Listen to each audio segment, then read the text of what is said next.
Kris Fleming here, Genius Cultivator. Let's talk for just a minute about your personal zones of genius. So everybody has something or some things that they do better than any of the other some things that they do.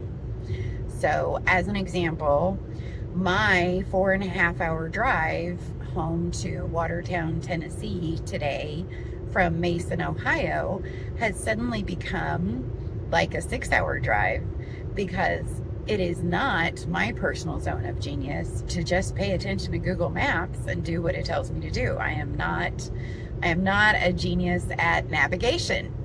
So evidently I took a wrong turn or didn't take a correct turn or something, but my drive just got a lot longer. What is one of my personal zones of genius, though, is recognizing aptitudes in other people. So when you think about like a disc profile, or there was one that was colors, red and blue and green and orange. There's one that is numbers, a personality profile. There's Myers-Briggs, which is the personality profile. All of those are self-reported evaluations that mirror back to you what your personality type is and how you interact with the world around you, the people around you, how you communicate with those around you. And those are all well and good. It's important to know yourself and your strengths and your weaknesses, particularly in how you view the world and how you interact with those around you, but those are not aptitudes. An aptitude is something like Michael Jordan, for example.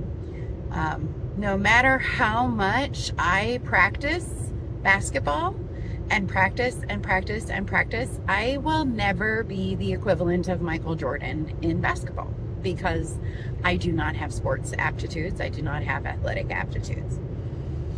So if there was a kid in your class who was like the brainiac, who when you were studying new math concepts in school and they just got it, they just got the math, or someone who never had music lessons but could sit down and just play by ear, those are aptitudes. And you may say, well, Kris, I'm no piano savant. Well, I'm not either.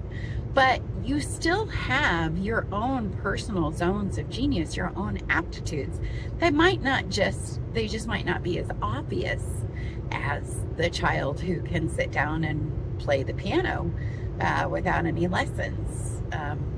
They might not be as obvious as the kid who just got math, or the kid who was always picked first on every sports team because they have athletic aptitudes. You have aptitudes. And one of the things that is so important, that I'm super passionate about, is helping entrepreneurs to uncover and unlock their aptitudes, their personal zones of genius, so that they can lean into those and become more personally fulfilled, more prosperous, and they can lean away from the activities and the tasks that are not within their personal zone of genius. That's why I am the Genius Cultivator, and that's what an aptitude is. It's not the same as a personality. Your personality actually can change a bit over time. Your aptitudes are generally set by the time you're about 15 years old, and they do not change. These are just natural abilities as far as how your brain works, how your brain is wired, how you understand things, and how you have natural abilities.